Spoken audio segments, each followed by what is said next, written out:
Testing. Red, orange, yellow, green, blue, violet.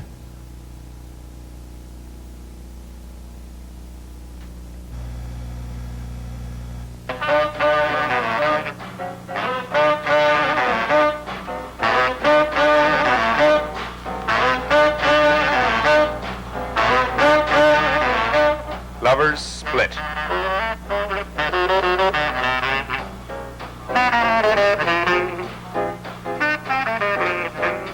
Neo-anthropology.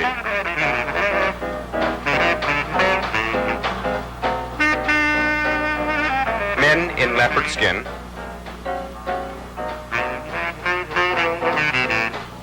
Couples.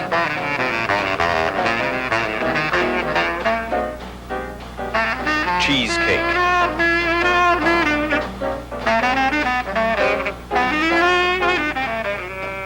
Application.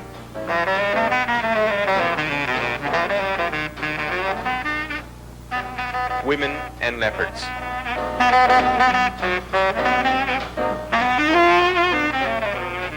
The leopard.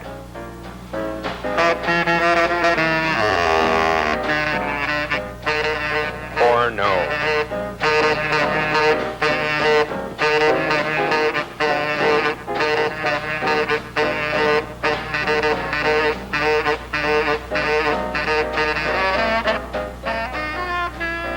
Eric Metcalfe, also known as Dr. Brute. Vital statistics. Born. 1940, Vancouver. Height. 5'11" inches. Weight. 155 pounds. Hair. Dark brown. Eyes. Brown. Arm. 34. Leg. 34. Neck. 15.5 inches. Shoe. 10.5 B. Glove. Pen. Specialties. Brute Saxes. Leopardo Pornzini. Leopard Realty. Banal Beauty. And raised skirts. Fantasies. Ruby the Fop. Howard Hughes. Motifs. Model 1921 Thompson submachine gun. Spots before your eyes. Dr. Brute originated in comic strips I drew in the mid-50s at the age of 15. He was depicted as a bad guy from B-movies who wore sunglasses, donned a beatnik goatee, and roamed around jazz clubs looking for victims for BBI, Banal Brutality Incorporated. In 1969, I made a print called Dr. Brute's Kiss, which introduced the leopard skin motif, a universal image symbolizing both power and banality. My artistic identity as Eric Metcalfe began to give way to Dr. Brute, and for the next 5 years, Kate Craig and I, operating under the title of Banal Beauty Incorporated, assembled thousands of leopard skin artifacts with the help of individuals from around the world. Leopard skin decals, rolling papers, ashtrays, saxophones, shoes, cigarettes, shells, dolls, buttons, umbrellas, glasses, rugs, leopard skin tattoos, leopard skin lampshades, upholstery, pillows, frogs, hats and dresses, underwear, collages, leopard skin fingernails, images, accessories, collars, lampshades, wallpaper, blankets, buildings, and comics. One of the questions I wanted to know is, what about the leopard spot? How did that get started? Because, you know, when I grew up in the sort of cultural milieu that I came from, leopard skin consciousness was considered definitely a bit low. And I must say that since I've met you, I've discovered that the leopard spot is, in fact, maybe one of the universal metaphors. I agree, totally. I think that perhaps it all started when I was working on some prints one summer, '69, in fact, the year that I met you. I was going through some books, and I came across some leopard skin props in a play, and became quite curious about that as a motif, and used it in a print, and did that. And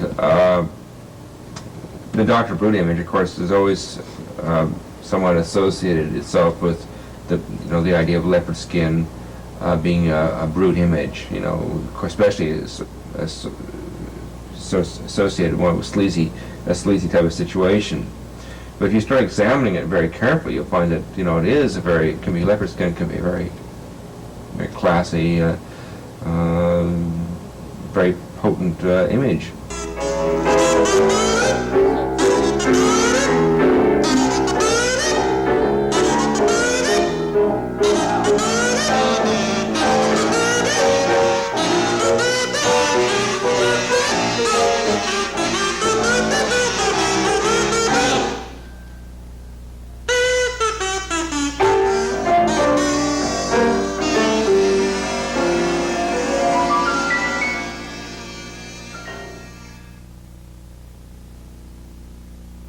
Ruby the Fop is a character that I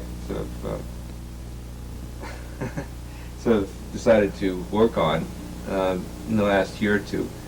Dr. Brute seemed to be such a hard edge sort of thing, so Ruby seemed to be like a lot of my other part of my personality that seemed to be very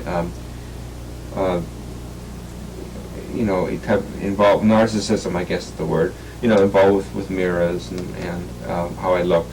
And my care of myself, I guess, in a way, which is really sort of, in many ways, sort of interesting in today, because a lot of us have sort of neglected ourselves, and we are into this sort of horrible sort of shag carpet haircuts, and you know, no type of real awareness of oneself. And I think Ruby the Fop is really sort of like, in many ways, sort of laughing at myself, plus a lot of other people too, to use a fop image. Of course. That's sort of slick and defined, and yet in some ways sort of serious too. You know, it's sort of saying, well, okay, and I like to take a look at myself and take care of myself a bit, and Ruby is sort of definitely an egocentric in a sense, almost to a point of being hard to be around because he's so obsessed with his looks. All of the people who seemed to get involved with the strong images became, to a certain extent, after 4 or 5 years, victims of what we in the Eternal Network call image bondage. True. And I know the doctor has been trying to undo this leopard reality part of his life, but I don't think that we're all going to let him alone, because he's been too good at it, and the leopard spot will always be there.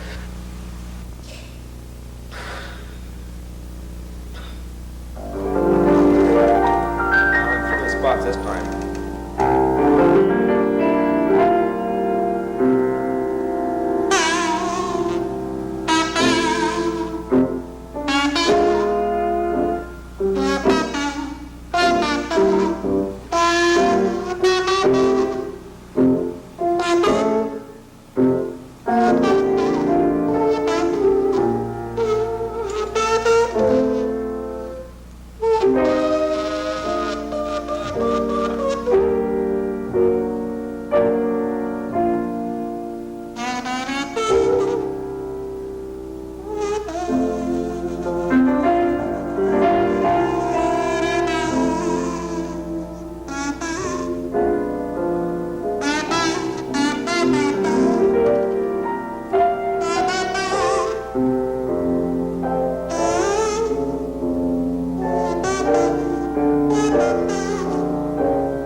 Howard Hughes. I know you call it Howard Hughes. What is the reason you call it Howard Well, Hughes? because he's such an amazing man. I mean, he really had to be one of the more interesting people.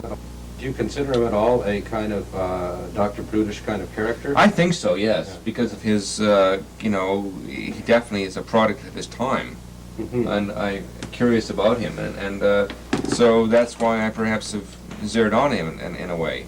Do you envision possibly playing the part of Howard Hughes? Oh yes, I definitely think that I've been fantasizing a lot about Howard Hughes in the last few years, definitely over the last year or so, especially since his death. It's now kind of wide open, up for grabs, so to yeah.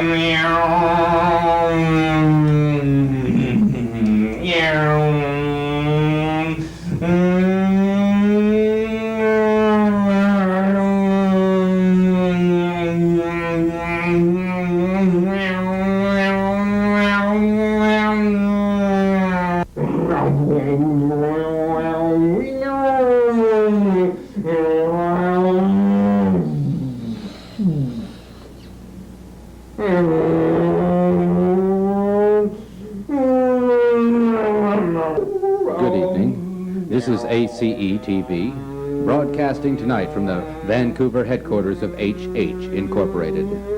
We have been granted an exclusive interview with the notorious Howard Hughes.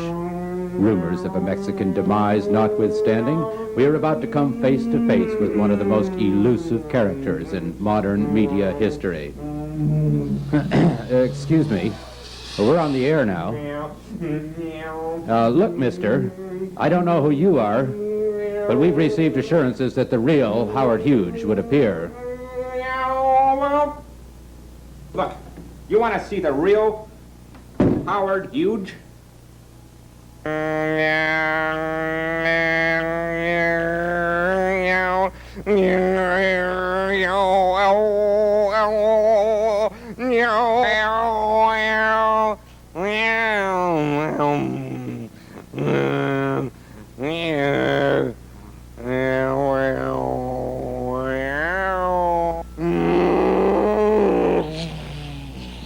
I think about my fantasies is that I try and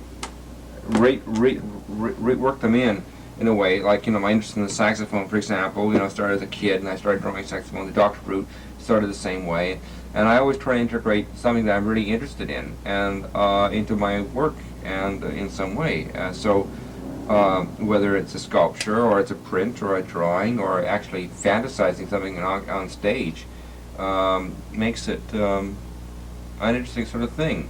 Different really from an artist sitting down in a field and painting a landscape. It's in the same way. I'm acting as a documenter of my time and what's around me, and I try to also fantasize it. I mean, I'm really into fantasy, and I love it. We all do. I mean, that's really what we're doing. It's probably why I'm up here in Vancouver at the Western Front, and it's how it was a connection between the two of us ultimately. I agree, yeah, totally. Like figuring out ways of getting our fantasies off, and it's certainly the prime mover in my life and the lives of most of my friends. It's figuring out what you want to do and then how you're going to do it.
Doctor. Give us that Dr. Brute smile, the good look.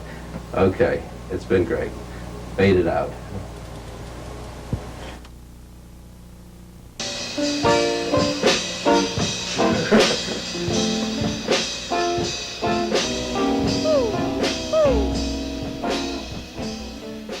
The Night Owl Show, Fridays at midnight on Channel 6.